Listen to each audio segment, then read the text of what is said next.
গণনা কেন্দ্রের বাইরে মমতা বন্দ্যোপাধ্যায় অভিষেক বন্দ্যোপাধ্যায় প্রচুর লোকজন জড়ো করার জন্য তৃণমূল কংগ্রেসের কর্মীদের নির্দেশ দিয়েছেন এবং ছকটা পরিষ্কার। কোনোভাবে যদি নির্বাচনে পরাজয়ের সম্মুখীন হন, পুরো নির্বাচন প্রসেসটাকে গণ্ডগোল করে স্থগিত করিয়ে দিয়ে সরাসরি একদম আদালতের আঙিনায় পুরো ব্যাপারটাকে ঢুকিয়ে দেওয়া। ছক পরিষ্কার, একটা গণ্ডগোল তৈরি করা যদি মমতা হারেন। বলেছেন অধীর রঞ্জন চৌধুরী, দীর্ঘদিনের রাজনীতিবিদ, বহরমপুরের একাধিকবারের সাংসদ ছিলেন, এবারে বহরমপুর বিধানসভা নির্বাচনেও দাঁড়িয়েছেন এবং আরও একটা ইন্টারেস্টিং বক্তব্য রেখেছেন। দি ওয়ালকে দেওয়া একটা সাক্ষাৎকারে বলেছেন যে মুর্শিদাবাদে তৃণমূল কংগ্রেস কিন্তু তছনছ হয়ে যাচ্ছে। মুর্শিদাবাদে তৃণমূল কংগ্রেস তছনছ হয়ে যাচ্ছে। 22টা বিধানসভা কেন্দ্র মুর্শিদাবাদ, সেই মুর্শিদাবাদে যদি তৃণমূল কংগ্রেস তছনছ হয়ে যায় তাহলে তৃণমূল কংগ্রেসে আরও সংকট বাড়ছে। অধীর রঞ্জন চৌধুরী সিঁদুরে মেঘ দেখলে বলতে পারেন রাজনীতির ধারা কোন দিকে প্রবাহিত হয়।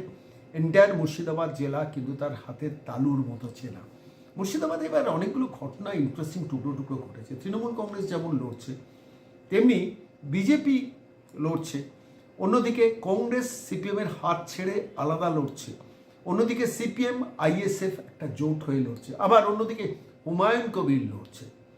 দেখুন, মাইনরিটি ভোটের টান একমাত্র যে দলটা মারতে পারবে না, অল্প স্বল্প মারবে, সেটা হচ্ছে বিজেপি। তাহলে বিজেপি হিন্দু কনসলিডেশনে ভোটে যাচ্ছে, আর অন্যদিকে মাইনরিটি ভোটের টান মারছেন 4টি শক্তি। অধীর রঞ্জন চৌধুরীর নেতৃত্বে কংগ্রেস, মোহাম্মদ সেলিম নৌসাদ সিদ্দিকীর নেতৃত্বে সিপিএম আইএসএফ, অন্যদিকে হুমায়ুন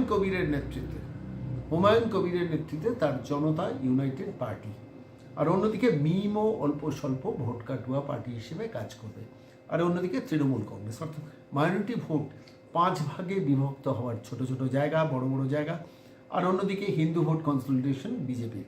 ফলে এর ফলে কি ফাঁকতালে বেশ কিছু সিটে বিজেপি বেরিয়ে যেতে পারে জানি না, সেটা ভবিষ্যৎ বলবে। ইভিএম খুললেই সেটা বোঝা যাবে মুর্শিদাবাদ কোন দিকে যাচ্ছে। কিন্তু অধীর রঞ্জন চৌধুরী পরিষ্কারভাবে বলেছে যে এবারে কিন্তু মুর্শিদাবাদ তৃণমূল কংগ্রেস ছিন্ন ভিন্ন হয়ে যেতে পারে। ইন্টারভিউটা আমার কাছে খুব ইন্টারেস্টিং মনে হয়েছে। তবে সব থেকে প্রাসঙ্গিক কথা যেটা বলেছেন যে মমতা চেষ্টা করছেন গণনা কেন্দ্রে একটা গণ্ডগোল পাকাতে, হারলেই গণ্ডগোল পাকাবেন মমতা বলে দিয়েছেন অধীর রঞ্জন চৌধুরী। দি ওয়ালের সঙ্গে একটি খুব অত্যন্ত গুরুত্বপূর্ণ সাক্ষাৎকারে কি বলেছেন অধীর চৌধুরী শুনুন। এটা আমার মনে হচ্ছে যে আগামীকাল গণনা কেন্দ্রে কোনো একটা অশান্তি তৈরি করার চেষ্টা হবে যখন দেখবে তারা হারছে, যাতে গোটা বিষয়টাকে ডিলে করা যায়, আর দেরি করা যায়, বিলম্ব করা যায়, এবং সেই সুযোগে ব্যাপারটা যাতে বিচার প্রক্রিয়ার অন্তর্ভুক্ত করে দেওয়া যায়। এটা চালাকি আগামীকাল এরা করতে পারে। ঝান্ডা ডান্ডা একথা বলার মধ্য দিয়ে আগামী দিনে হিংসা করতে হবে তার বার্তা কিন্তু দিচ্ছে, এবং যেখানে যেখানে তারা মনে করবে ক্রুশিয়াল, তাদের হাতছাড়া হয়ে যাওয়ার সম্ভাবনা যা ছিল না অথচ হচ্ছে, যেখানকার নির্বাচনের ফলাফল তাদের সার্বিক ফলাফলকে প্রভাবিত করতে পারে। যেমন মনে করেন মুর্শিদাবাদের তৃণমূল তছনছ, আমি কথা আগেও বলেছি আজও বলছি, সেই সব জেলাতে এই ঘটনাগুলো বেশি ঘটাতে পারে। অর্থাৎ হিংসার আশ্রয় নিয়ে গন্ডগোল পাকিয়ে গোটা বিষয়টাকে নির্বাচন প্রক্রিয়ার অধীনে কি করে ঢুকিয়ে দেওয়া যায় এবং সেই সুবাদে গোটা নির্বাচন ফলাফলটাকে বিলম্ব করা যায়, তার একটা অপচেষ্টা তৃণমূল পার্টির পক্ষ থেকে করার সম্ভাবনা আছে। এটা আমার মনে হচ্ছে যে আগামীকাল গণনা কেন্দ্রে কোনো একটা অশান্তি তৈরি করার চেষ্টা হবে যখন দেখবে তারা হারছে, যাতে গোটা বিষয়টাকে ডিলে করা যায়, আর দেরি করা যায়, বিলম্ব করা যায়, এবং সেই সুযোগে ব্যাপারটা যাতে বিচার প্রক্রিয়ার অন্তর্ভুক্ত করে দেওয়া যায়। এটা চালাকি আগামীকাল এরা করতে পারে।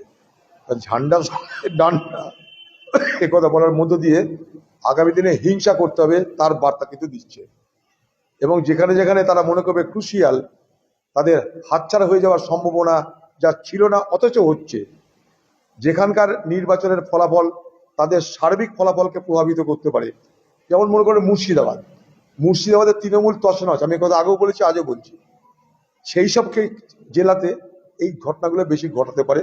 অর্থাৎ হিংসার আশ্রয় নিয়ে গন্ডগোল পাকিয়ে গোটা বিষয়টাকে নির্বাচন প্রক্রিয়ার অধীনে কি করে ঢুকিয়ে দেওয়া যায় এবং সেই সুবাদে গোটা নির্বাচন ফলাফলটাকে বিলম্ব করা যায় তার একটা অপচেষ্টা তৃণমূল পার্টির পক্ষ থেকে করার সম্ভাবনা আছে।